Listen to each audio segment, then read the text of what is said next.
Isa pong muling malaking kagalakan at pribilehyo po na makasama po kayo ngayong umaga. Sa mga nanonood po online, dami nating mga cameras dito. Magandang umaga, magandang hapon, magandang gabi sa inyo po. Pakaganda po nung ating topic or preaching series ngayong buwan na ito. Worship, napakalawak po na tema. At ngayon po, sino po ang nag-almusal ng heavy? Sana po nag-almusal kayo ng heavy, dahil tinatansya ko po medyo mahaba-haba ito. Sige po, simulan na po natin ang pag-aaral po ng salita ng Lord. Bago po yan, samahan niyo po ako sa maiksing panalangin. Aming Panginoong Diyos, na makapangyarihan sa lahat, Lord, thank you po. Thank you, Lord, for inviting us in your presence, Panginoon. Thank you for the opportunity, the privilege to worship you, Panginoon. Sino ba naman kami para makalapit sa presensya mo? Pero salamat po dahil binigyan mo kami ng pagkakataon, ng napakagandang pribilehiyong ito na ikaw po ay aming sama-samang awitan, ikaw po ay aming sama-samang pasalamatan, papurihan at sambahin, Panginoon. So Lord, thank you po for gathering us in this place, Panginoon. Thank you for the technology.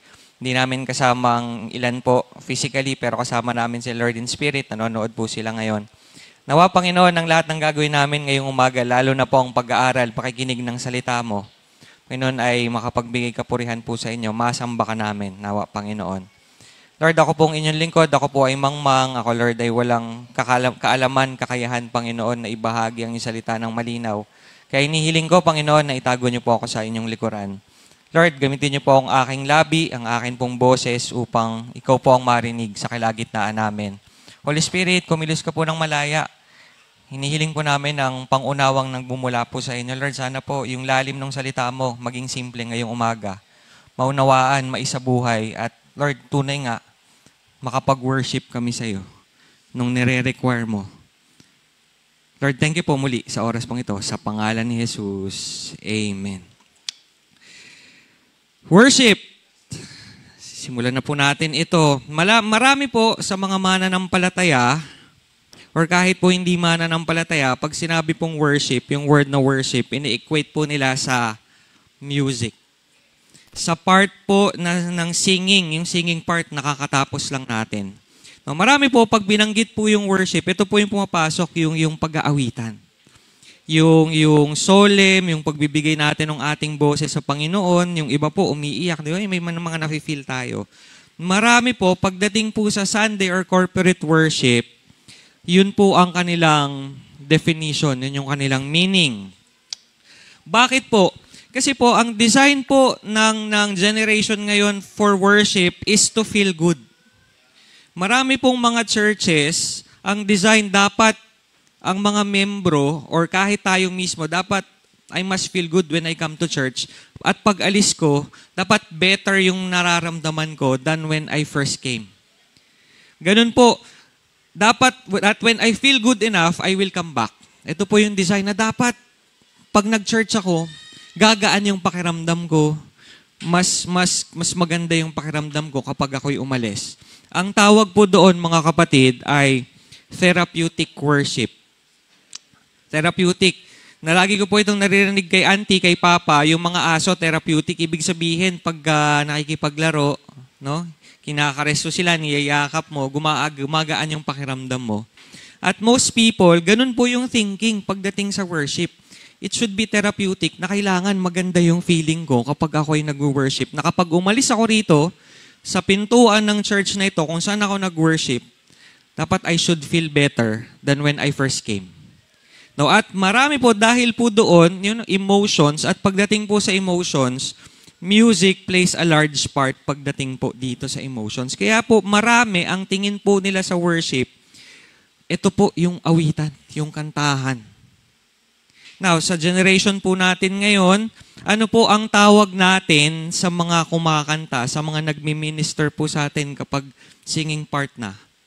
Worship leaders ang tawag. Ano po? Worship leaders. Ngaw, wala po akong something against worship sa mga worship leaders, pero pinapakita po nito na para bang yung pag-awit, ito mismo yung worship.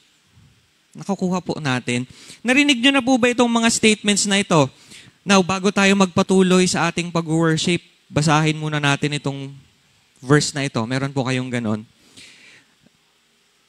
Para bang pag tumigil ka sa pag-awit at nagbasa ka ng Biblia, hindi worship. At kapag natapos kang magbasa, sasabihin, tayo pa yung magpatuloy sa pag-worship sa Lord. No? So, awit. Na pag hindi ka umaawit, hindi ka nag-worship. No, ito po yung karamihan. Now, ito po, music is a part or can be part of worship. Pero music in itself, mga kapatid, hindi lang po ito yung worship. Ang English po, yung English origins po ng worship ay, lalabas ba dyan? Ayan. Kumaya po, tingnan natin yung worship in 3D. Ayan. Worth-ship. Dyan po galing yung salitang worship. Pinagsama po yung worth and yung ship. Ibig sabihin po nito ay to ascribe worth or value to something or someone. Binibigyan mo ng halaga ang isang bagay. So pagdating ngayon sa Diyos, worship is the recognition of who God is, yung worth niya, yung value niya, kung sino siya. So, pag sinabi po nating worship, ito yung binibigay nating value or worth ng Lord, kahit imposible natin itong gawin, siya yung infinite one true God, nag-iisang Diyos. And the most basic idea of worship, mga kapatid, ito po yung correct response nating mga tao patungkol sa Diyos, worship. Dahil siya po ay infinite, one true God, yung worship po is the response na tayo mga tao dapat gawin. Nabanggit ko na po ito dati. Sino po ang nakakaalala? Ano po ang pagkakaiba ng praise sa worship? Naalala niyo pa po ba? Si Pastor Boy na lang. Pareho lang po ba ang praise at worship? Ano po ang pagkakaiba kung may pagkakaiba sila? Praise, tama po. Thank you po, may nakaalala. Yung praise po,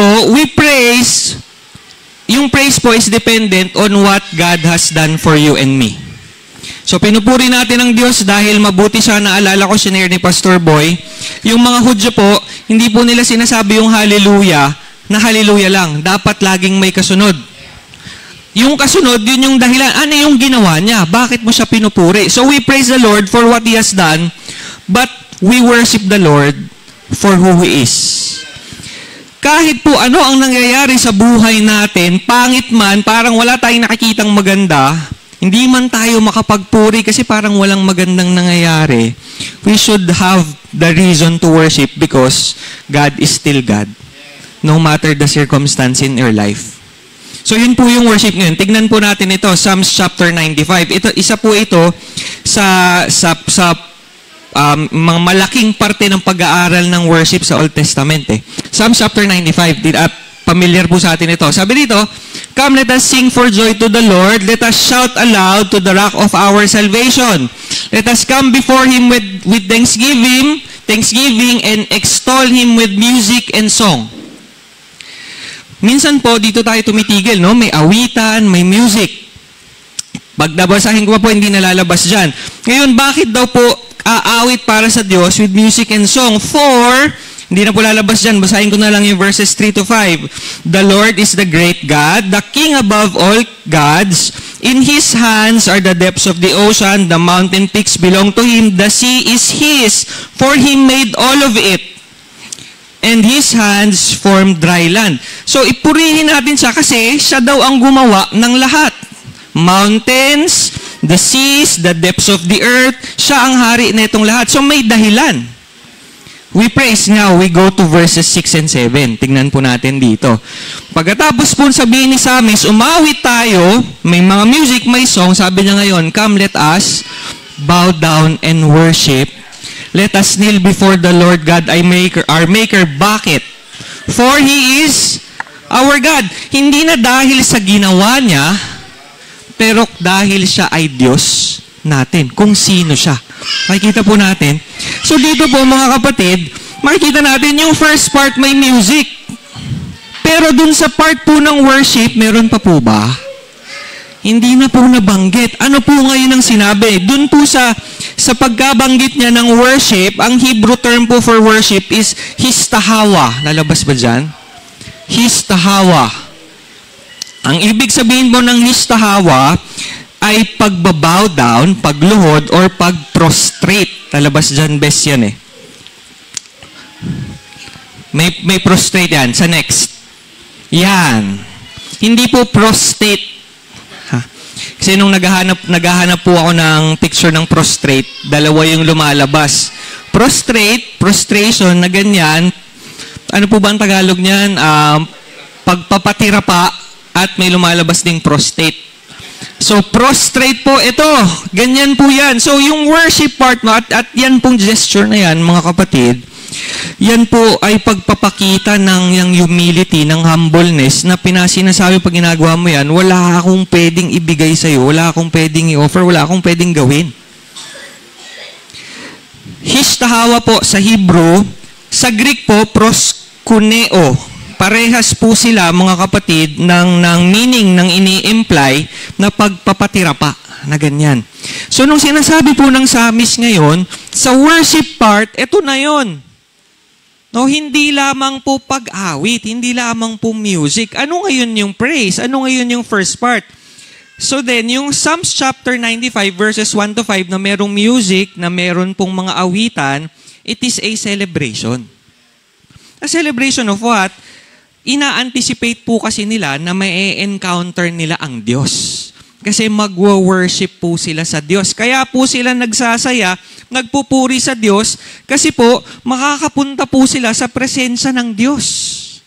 Na-invite po sila sa presensya ng Diyos. Ang worship po, mga kapatid, isa po sa mga main reasons, if not the main reason, para po sa ating corporate worship na ganito, Sunday worship, is to have a real encounter with God.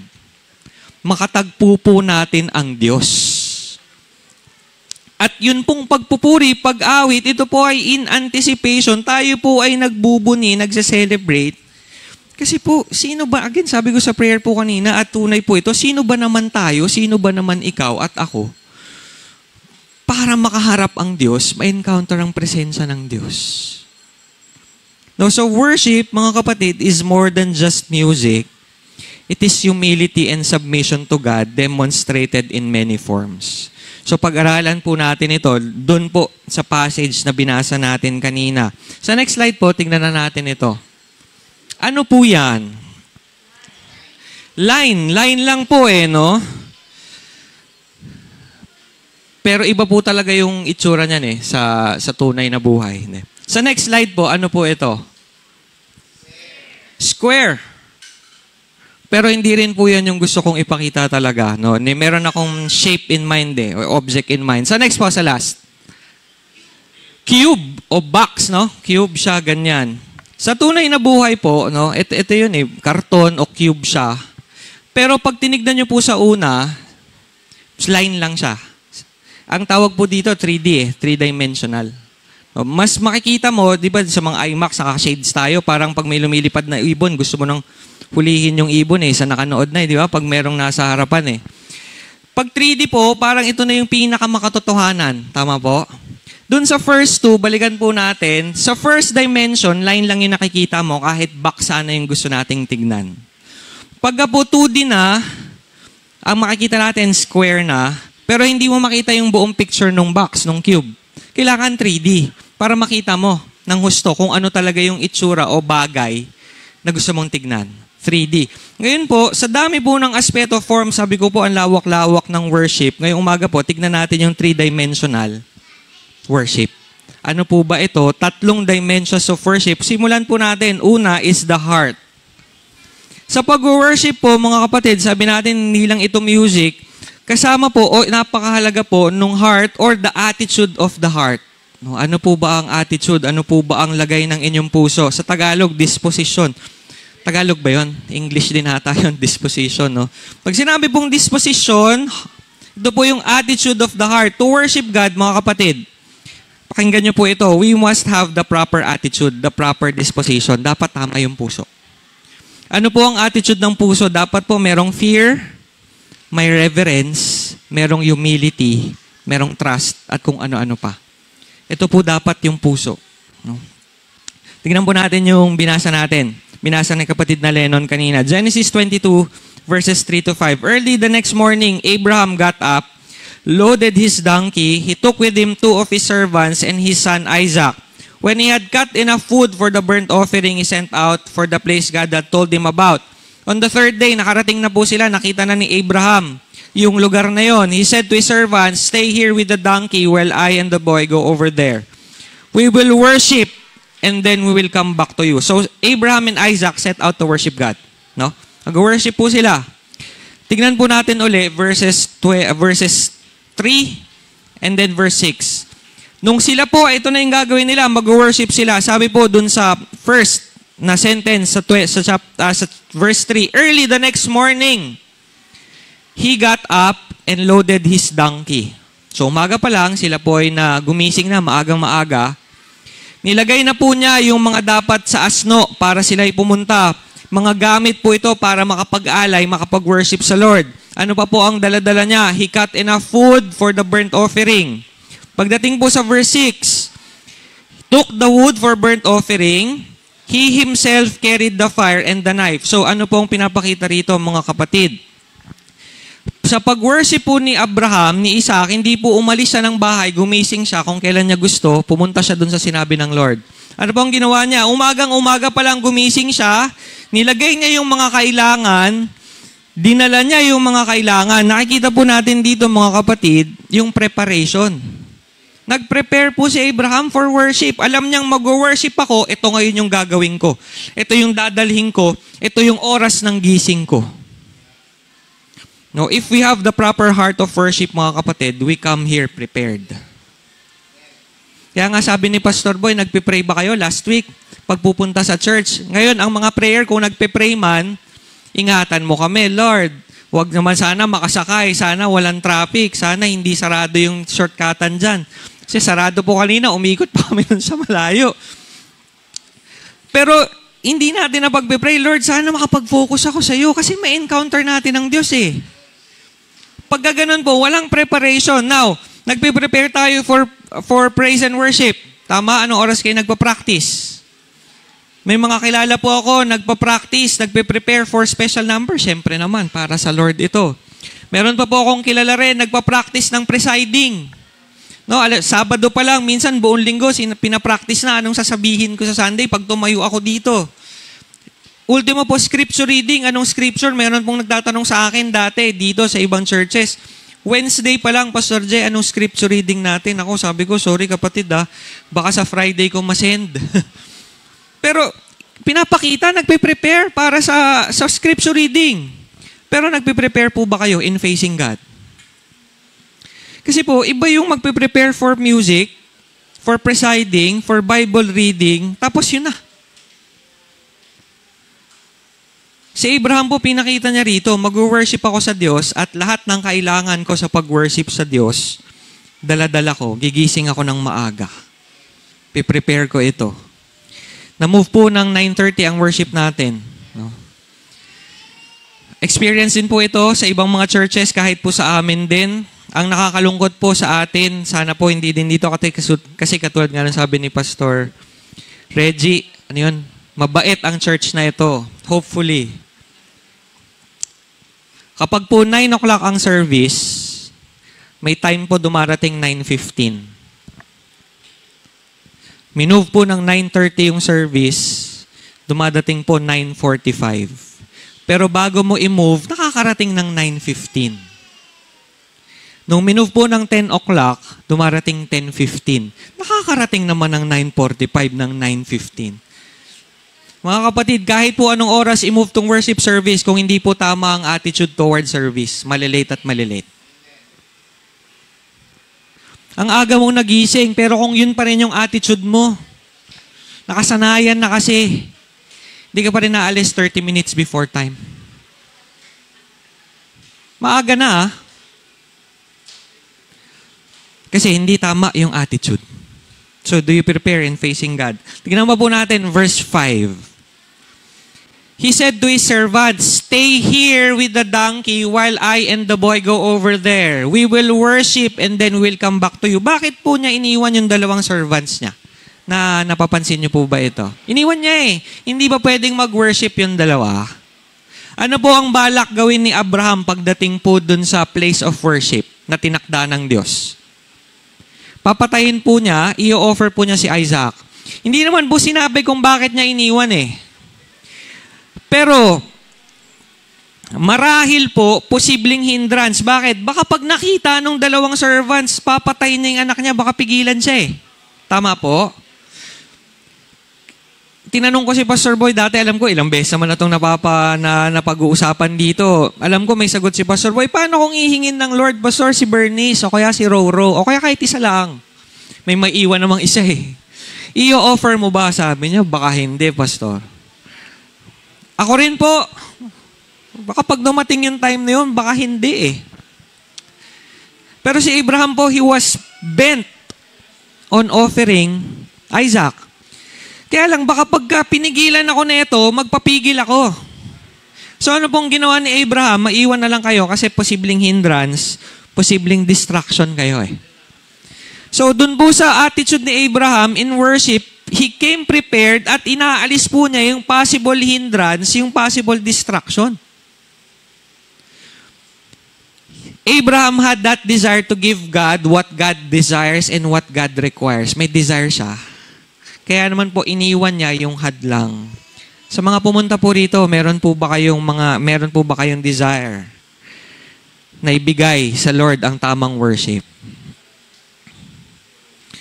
Pero isip nyo na kung anong iluluto nyo mamaya sa tanghalian. Meron po ba dyan? Maaga pa naman, kaya lang medyo late na eh. Tapos, sabi pa ni Pastor J, medyo mahaba yung word Patay. Paano ba ito? Gugutom na ako. Meron po bang sa nakaupo sa inyo dyan? Iniisip yung labahing iniwan. Kawawa man si Chadi. Iniisip po, yung nandito, project, assignment, ang iniiwan, o yung lakad mamaya. Meron po ba? Alam mo po yun, masyado na po tayong nasanay na magpupunta tayo sa church at gagawin ito. Pero yung tamang attitude towards worshiping God, wala. Meron pa dyan, meron ba? Baka may nagfe-Facebook pa sa inyo habang nakikinig. Baka may nanonood pa o kung ano man ang wala naman sigurong nagti-TikTok. Hindi, mga kapatid, nakakatawa ito, pero iyan ang ihaharap natin sa Diyos. We are encountering God eh. Presensya ng Diyos ito, tas iniisip mo ulam. Labahin. Yung ipopost mo sa Facebook na maraming likes. No, mga kapatid, we prepare in facing God. This is worship. Si Abraham, sabi niya, Lord, ito ang gusto mo, ito ang ibibigay at iaalay ko. Meron pong submission. Lord, ito ang gusto mo, ito yung ibibigay ko. Yun po yung tamang attitude ng puso dapat natin. Minsan po kasi akala natin, pag nandito tayo sa church, natutuwa na ang Lord, napiplease na ang Lord. Kasi pwede naman sanang nasa mall ako ngayon, lalo na bukas na yung SM. Pero nandito ako. Pwede naman sanang nandun ako sa party. May nagpa-party naman ganito kaaga? Wala pa, no? Pwede naman sanang nasa bahay lang ako, nanonood, pero nandito ako, Lord. Para bang utang na loob ng Panginoon na nandito tayo. Akala po ba ninyo sapat na nakaupo tayo dyan? And that's worship. Akala po ba ninyo sapat nang nanonood po dyan? Most Sundays. Tapos pagkatapos ng service, akala mo may sunog. Pupulasan, gaalisan, hinahanap. Nasaan na si ganito? Ay, nandyan lang kanina eh. Wala na. May sunog ba? Nasaan ang submission, mga kapatid? Iyon ang worship eh. We submit. With humility, haharap tayo sa Diyos. Nasaan ang humility and submission? Yung gusto mong gising, yun pa rin yung gising mo. Late ka mag-prepare. Walang sense of urgency. Ay, okay na tong damit na ito. I mean, don't get me wrong, ang Lord po hindi tumitingin sa panglabas na kaanyuan. Pero kung yung thinking natin na, ay, okay na ito. It speaks volumes kung ano po yung attitude, ano po yung puso natin, na kung sa Lord, ay, okay na yan. Tapos kapag lalabas ka, bihis na bihis, ay, okay lang dumating ng late. Tapos sa ibang mga bagay, maaga ka. Ay, given, kahit sa ibang mga bagay, late ka, pero pagdating sa Lord, dapat hindi. Yun yung tamang attitude, mga kapatid eh. Attitude, heart. Puso. Congratulations po doon sa Gilas, Pilipinas, sa Pilipinas. Kasi panalo. Alam niyo po, yung design ng team na yon, it was designed to lose. Sabi nga po ni Pastor Boy, pinag-uusapan namin, ang hina nung team eh. Pero nag-champion, 61 years in the making. Bakit po? Hindi sila ganun kagaling. Kung yung original line-up pa sana, pwede pa may laban. Pero ito, hindi naman po sa minamaliit yung iba, no? Pero mas mahina eh. Ano ba ang nagpanalo? Yung puso. Yung attitude. Ngayon, kung sa basketball may puso, bakit sa worship wala? Ay, okay lang, di ako makapag-worship. Kailangan kumita eh. Hindi mo na ako mag-church, mag-worship kasi pagod eh. Kasi puyat eh. Kasi daming labahin eh. Daming projects. Nakakatamad eh. No? Meron bang mga ganito? Hindi ko feel. Hindi mo na ako mag-worship. Parang hindi, parang ganon. Eh kasi yan dun si ganyan. Ayoko mag-worship. O kaya mag-worship ako kasi nandyan si ganyan. No? Ang haba eh. O, meron akong laro. Meron akong pupuntahan. Meron ako eh. No? Meron ganon eh. At marami pa pong iba. Okay lang, di mo na. Mga kapatid, tama ba yun, puso? True worship is a constant and consistent attitude of loving, adoring, and enjoying the presence of God sa encounter na ito. Hindi niyo po ba napapansin yung prayer ni Pastor Boy na baunin yung experience of worship sa buong linggo?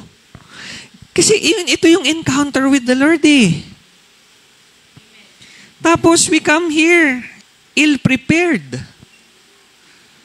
We come here parang robot. Sige, makapunta lang. Na-miss ko na si ganyan, mag-church ako. Pwede ba yun? Na-miss mo si ganito. Gusto ko makita yung baby eh.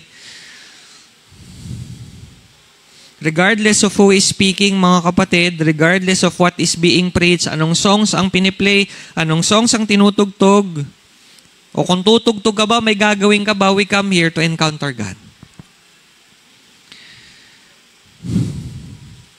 Enjoying, adoring yung presence ng Diyos. Tas kapag kaumulan o parang makulimlim, ayaw mo na. At alam niyo po, yung experiencing of God's presence, it begins with the fear of God. Tingnan po natin itong dalawang passages na ito. Mark chapter 14, verses 50 to 52. Then everyone deserted him and fled. A young man wearing nothing but a linen garment was following Jesus. When they seized him, he fled naked, leaving his garment behind. Ito po yung time na hinuli na po ang Panginoong Jesucristo. Yung mga kasama po niya, anong ginawa daw? Nagpulasan. Iniwanan po si Jesus. They deserted him and fled. Meron pa nga pong umalis, hubot-hubad sa takot. Nung natakot sila, umalis, tumakbo po sila. Ngayon, tignan po natin, Revelation chapter 1, verse 17. Bago po yan, basahin ko po yung naunang verses. Nakita po, I turned around to see the voice. Si John po nagsasalita. Speaking to me, when I turned, I saw 7 golden lampstands. Lumingon ako. Kung sino yung nagsasalita, nakita ko ito. Sabi niya, among the lampstands was someone like the Son of Man, dressed in robe, reaching down to his feet, with a golden sash around his chest. The hair on his head was like a wool, as white as snow. His eyes were like blazing fire. His feet were like bronze glowing in furnace. His voice was like the sound of rushing waters. In his right hand, he held 7 stars. Coming out of his mouth was a sharp, double-edged sword. His face was like the sun shining in all its brilliance. Nung nakita daw po niya ito, I saw him. I fell at his feet as though dead. Then he placed his right hand on me and said, nung nakita po niya ito, sabi po anong nangyari? Natakot siya, pero tumakbo ba siya? Hindi siya tumakbo. Nung natakot po siya, he fell on his feet as though dead. Prostrate. Natakot po siya, pero hindi siya tumakbo eh. Ito po yung reverential fear, na pag may takot tayo sa Diyos, magpapakumbaba tayo. Magsasubmit tayo sa Kanya. Ito po yung simula, mga kapatid. At kung hinihintay nyo po itong ma-feel bago kayo pumunta rito, hinihintay nyo dahil dun sa music ipi-play ito, hindi ito darating. Kasi it is something that you should have with you even before coming in. Ang fear of the Lord, mga kapatid, itong reverential fear na ito, dapat meron ka na bago ka pa mag-step dito. May takot ako sa Diyos, may paggalang ako sa Diyos, bago pa lang ako pumunta rito, magpe-prepare ako dahil meron akong takot sa Diyos. Doon sa presensya niya. So, kamusta po ang attitude of the heart natin ngayong umaga? Kamusta po ngayon sa pagpunta natin dito? Pangalawa po, 2D. Hindi na tayo line lang. Sa square na tayo. Pangalawa po ay acts of service. Ito po ay parte din. Ano po ang acts of service? Ito po, corporate worship po ang pinag-uusapan din natin naman dito. Mamaya po, medyo mas iba pa. Pero ito po yung mga ginagawa natin, yung mga part ng worship service. Sa next slide po, makita natin yung several aspects of worship sa pagdating sa church. Ayan, public reading of the scripture. Makikita po natin saan nakuha. The preaching of the scripture, the public prayer, yung pagbibigay, yung offering, nandiyan po yan. No? Lalabas po dyan. Next slide. Corporate singing, yan. Of psalms, hymns, and spiritual songs. Practice of ordinances. Dati po, lumaki ako, sa nakalakhan ko, merong, ano yun? Baptistry. Meron po doon sa stage, meron na po doon pang baptism, no?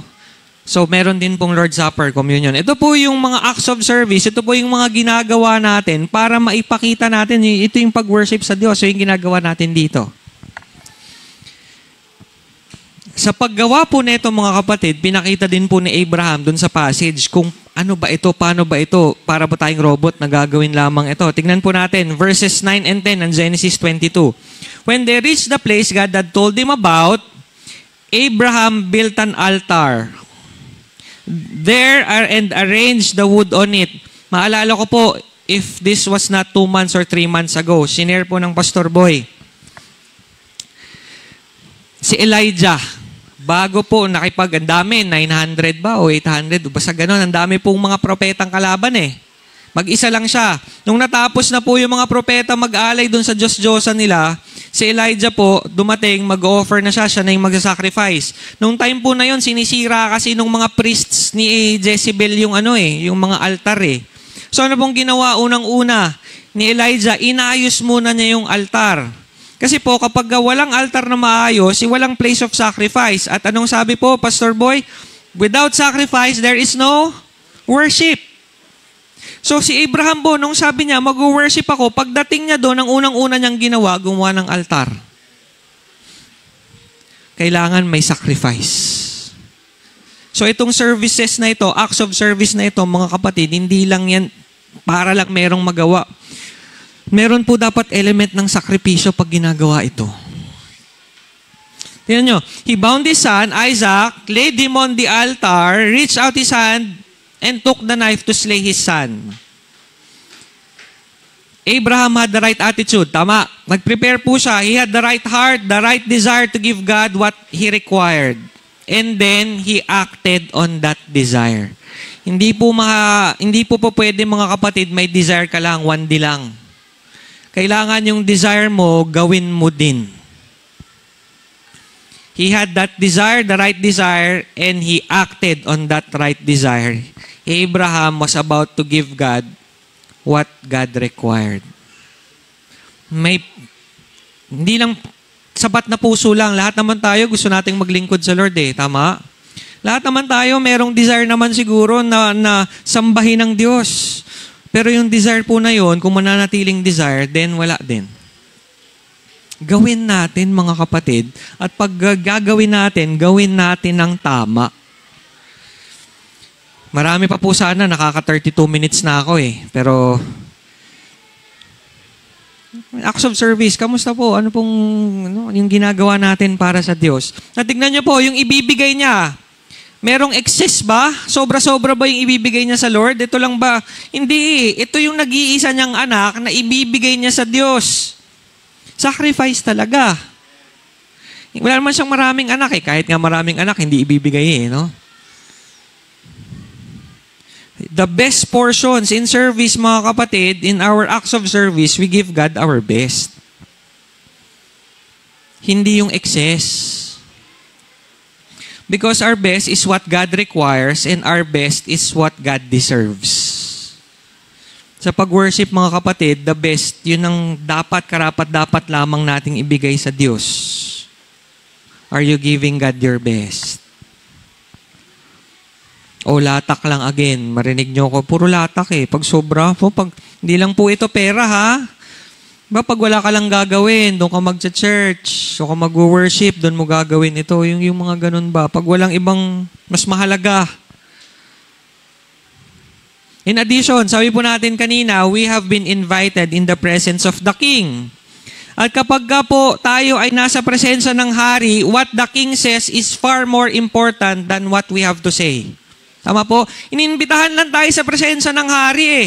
So pag nandoon na tayo sa harap ng hari, kahit po dati pa, makikita yung mga tao nga, nakaluhod pa pag magsasalita yung hari eh, nakatungo pa eh.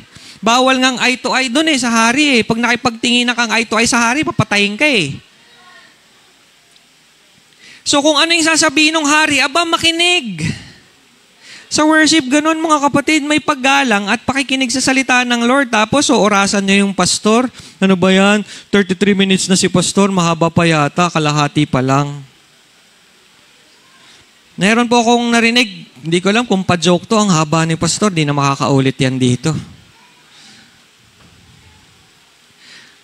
Nakikinig tayo sa hari, tapos, pastor, 45 minutes lang ah. Ano ba yan? Pagka siya yung speaker, ayoko nang pumunta dyan. Sa next Sunday na lang.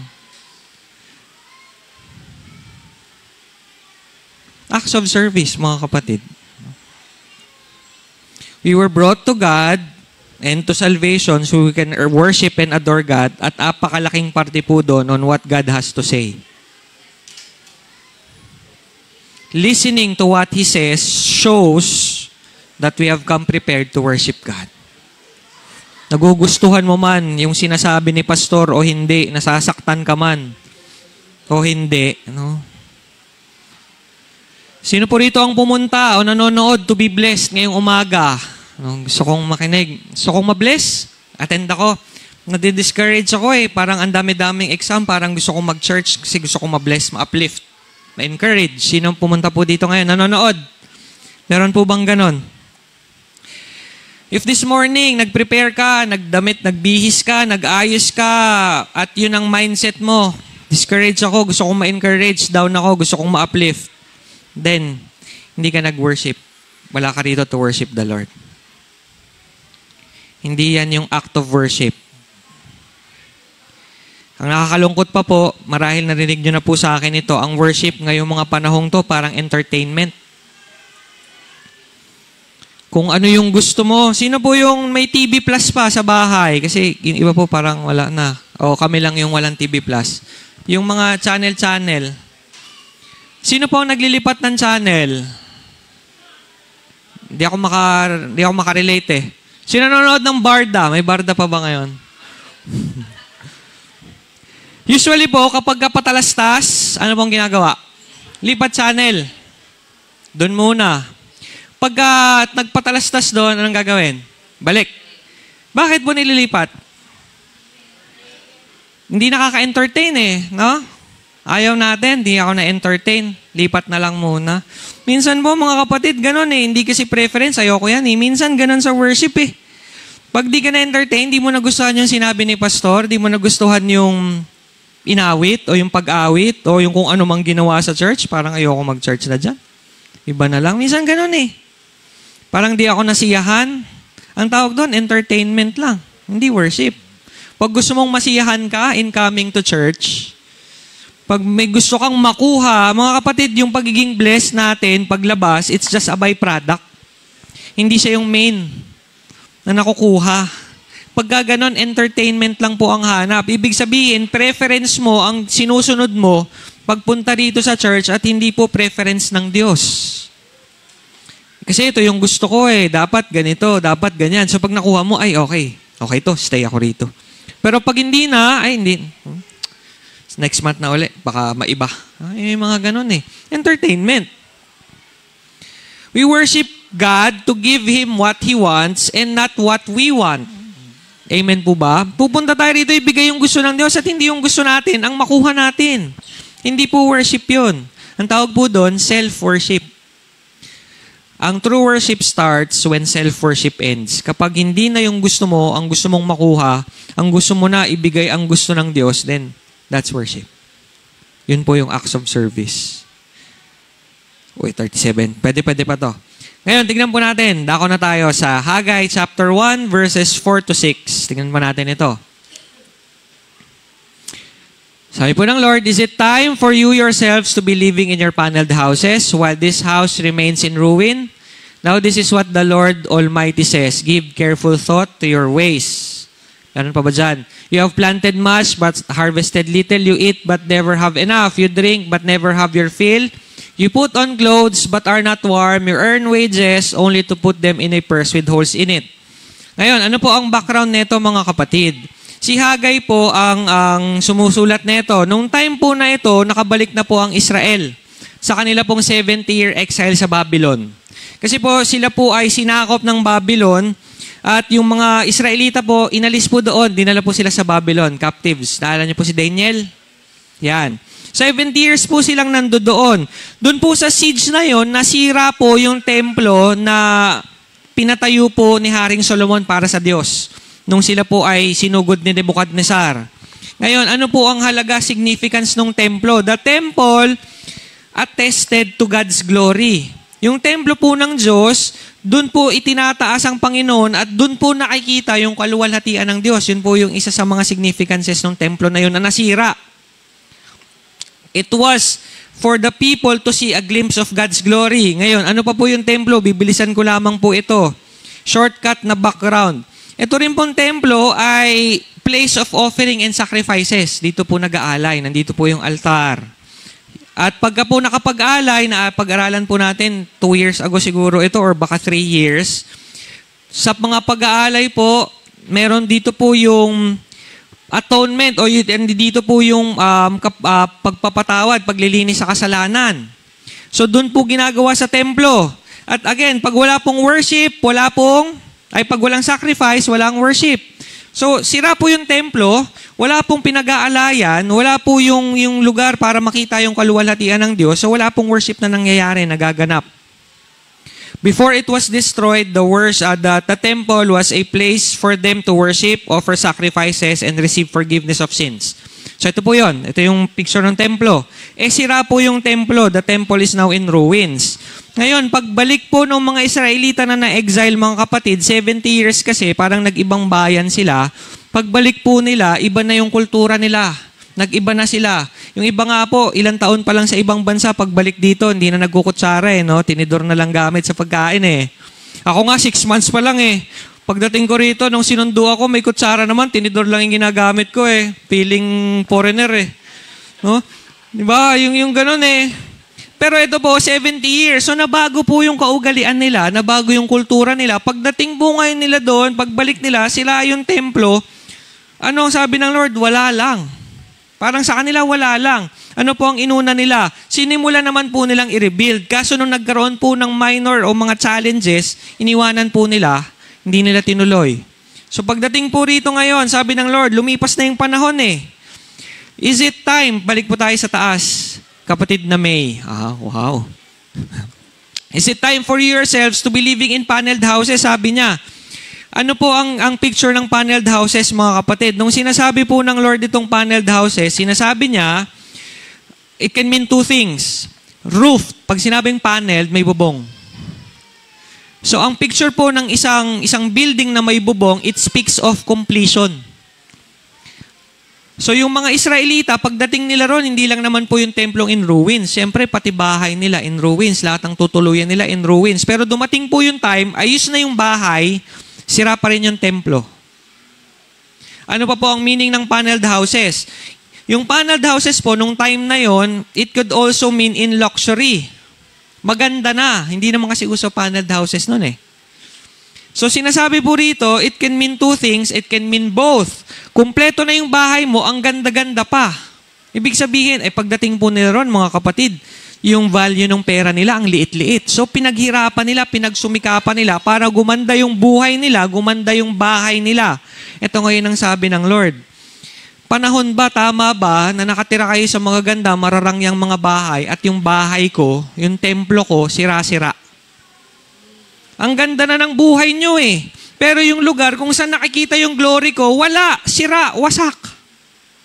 So ito po yung temple na dapat significant as a place of worship at namamanifest ang glory ng Lord, sira-sira, wasak-wasak. Kaya ano po ang sabi ng Lord sa verses 5 and 7? Consider your ways, sabi niya. Give careful thought to your ways. Tignan nyo kung ano yung ginagawa nyo sa buhay nyo, kung sa Tagalog. Anong ginagawa mo? No? Ngayon, tignan po natin. 1 Corinthians 6:19. Nabanggit na po ito ng Pastor Boy at lagi naman itong nababanggit. 1 Corinthians 6:19. Do you not know that your bodies are a temple of the Holy Spirit? Yung templo, mga kapatid, ngayon, hindi na po yung building, hindi na po yung bato-bato. Ano na daw po ang templo? Ikaw na, yung katawan mo, yung buhay mo. Pero yung essence ng templo, pareho pa din. Ito pa rin po ay nagmamanifest ng glory ng Diyos. Ito pa rin po dapat yung place of sacrifice. Kaya nga po pagdating sa Romans 12, chapter 1, I beseech you therefore, brethren, by the mercies of God, to present your bodies a living sacrifice. So meron pa rin sacrifice ngayon, meron pa rin pong testament ng glory ng Diyos, pero hindi na sa building, saan na? Sa katawan na natin. Sa buhay mo na. So kung titignan natin ngayon, sinasabi ng Lord, consider your ways, ano ba ang ginagawa mo sa buhay mo?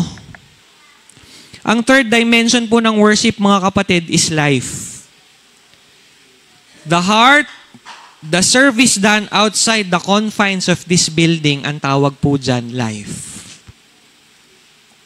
All life now is worship, mga kapatid. Ito na ngayon yan. Buhay mo na. Ito na yung third. Para makita mo yung buong picture. Hindi lang sapat yung puso, yung acts of service dito sa church, pati paglabas sa buhay, ito po ay worship. Ano po ang sabi ni Daniel Black? Siya po ay writer ng mga commentaries. Scholar po siya, lalo na sa Old Testament. Sabi niya, if your life is not in order with God, then nothing you do in church will matter positively to God. It's all just hypocrisy. Kahit ano pong gawin natin dito, umiyak tayo dahil sa kung ano man, na-touch tayo rito, na sobrang active natin dito, pero kung paglabas sa church na ito, yung buhay natin hindi tama sa Diyos. Hindi po katanggap-tanggap para sa Diyos yung gagawin natin tuwing linggo. Kasi all of life is now worship, mga kapatid. Sabi niya, it's all just hypocrisy. Kung dito ang galang-galang mo sa bahay, hindi ka mautusan. Kung dito, opo pastor, amen, God bless you po. Tapos sa bahay, kung mag-away kayo, ganun na lang kung ano-ano lumalabas sa bibig. Then, it's all just hypocrisy, yung nakikita rito. So, anong sabi ng Lord? Consider your ways. Grace Abounds Christian Fellowship, what have you been doing? Ano po ang ginagawa ninyo sa buhay ninyo, sa oras ninyo? Ano po ang pinaplano ninyo para sa sarili nyong buhay, sinasacrifice nyo, ini-spend nyo, at ano ang ginagawa nyo para sa Lord? Compare nyo po ngayon. Kasi baka completely planned out na yung buhay mo, ito yung gusto mong gawin, no? Pero para sa Lord, ito yung wala. Tingnan po natin, verse 8, Haggai chapter 1 pa rin. Sabi ng Lord, go into the mountains and bring down timber and build my house. Dahil pag-ayos na yung templo, so that I may take pleasure and be honored. Yung honor na, na mentoring to ni Pastor Reggie uli No, I may take pleasure and be honored. Ngayon, ano ba ang templo again? Sa buhay na natin, bodies na natin. Nalulugod ba ang Diyos sa mga buhay ninyo, natin? Is He being honored?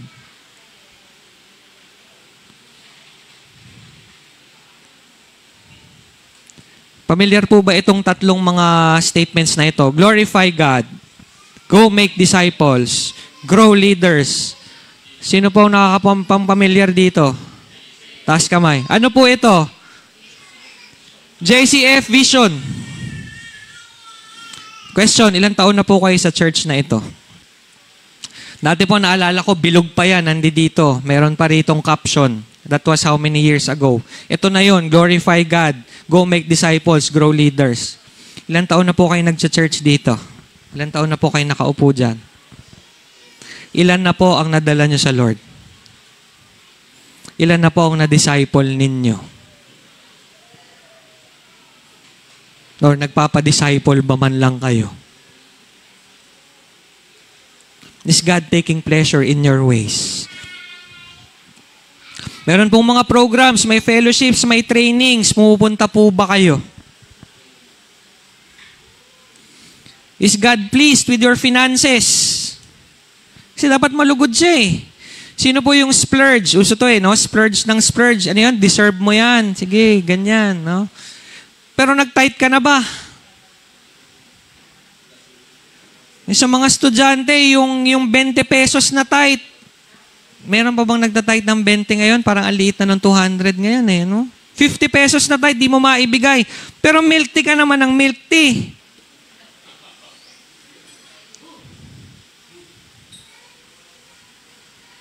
May pang milk tea, walang pang tithes and offering.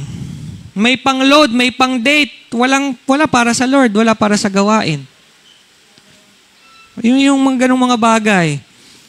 Sabi po ni David, I will not offer burnt offerings to the Lord God that cost me nothing. Kasi binibigay lang sa kanya ni Arauna yung i-offer niya sa Lord kung ano ang daming binibigay sa kanya eh.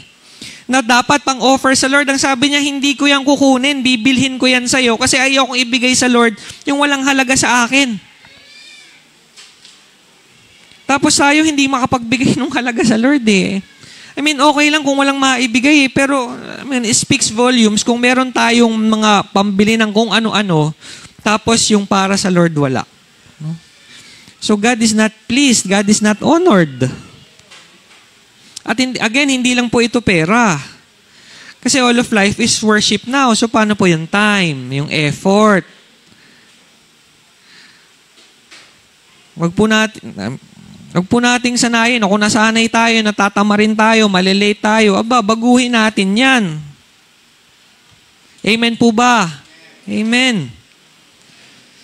Kung merong oras at effort sa ibang mga bagay, by all means, dapat merong oras at effort sa Diyos. So consider your ways. Kamusta po ang buhay? Alam ko po kumikilos ang Lord.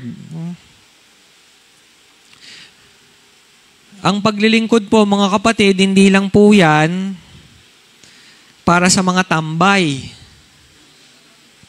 Yung pagtuturo, pagwi-witness, pagdi-disciple, fellowship, hindi lang po yan para sa mga hindi nag-aaral, hindi nagtatrabaho. Para dun sa walang stress, para sa walang labahin, para sa walang bills na kailangang bayaran. Kung gusto po talaga nating ibigay yung buhay natin, sabi kanina dun sa awit, no? I lay down my life for you. Sarap-sarap awitin eh. Pero ito po yung katotohanan na to. Paano mo ililay down yung buhay mo sa Lord? Papapako ka ba sa krus? Hindi, ibigay mo yung para sa Kanya. Kakantahin lang tapos, di grabe yung buhay hindi ko naman po alam, again, kung sino kayo sa inyong mga tahanan, sa inyong paglabas dito. Pero, consider your ways, mga kapatid. Tignan natin. Kasi all of life is worship.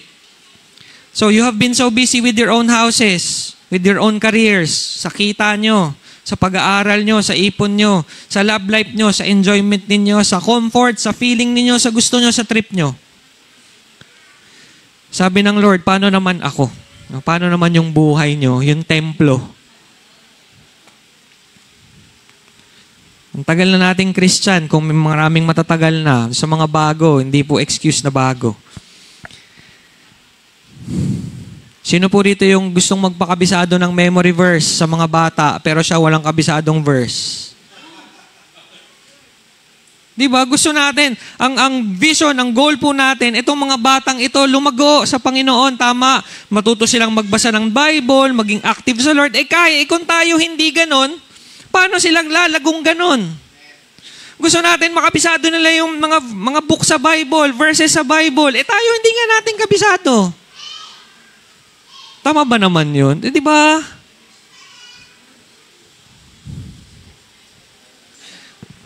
Kasi babalik ako nun. Grow leaders. Go make disciples. Tayo nga mismo ayaw natin. Worship, mga kapatid, buhay. Meron pa nga, bakit ako, no? Ayaw, ba't ako? So, consider our ways, mga kapatid. Ang temple now, ang temple noon, bodies na natin ngayon. Buhay mo na ngayon. Worship, mga kapatid, is three-dimensional. It has the element of the heart, service, and life. Kamusta po yung tatlo? Consider them, mga kapatid. Nalangin po tayo. Panginoon, salamat po sa salita mo.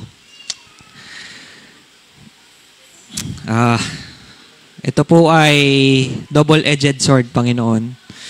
At salamat, Panginoon, dahil po may mga napaalala sa amin na marahil nakalimutan na namin ng matagal, marahil na take namin for granted. Pero Lord, thank you po sa mga paalalang ito.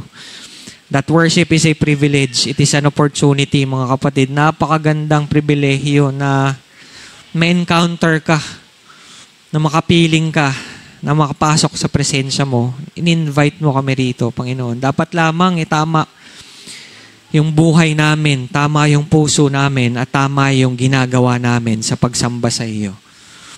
Panginoon, inihiling po namin na itong mga rebuke na narinig po namin, mga paalala sa amin, masakit man, Lord, ay sana po ay bumago sa buhay namin.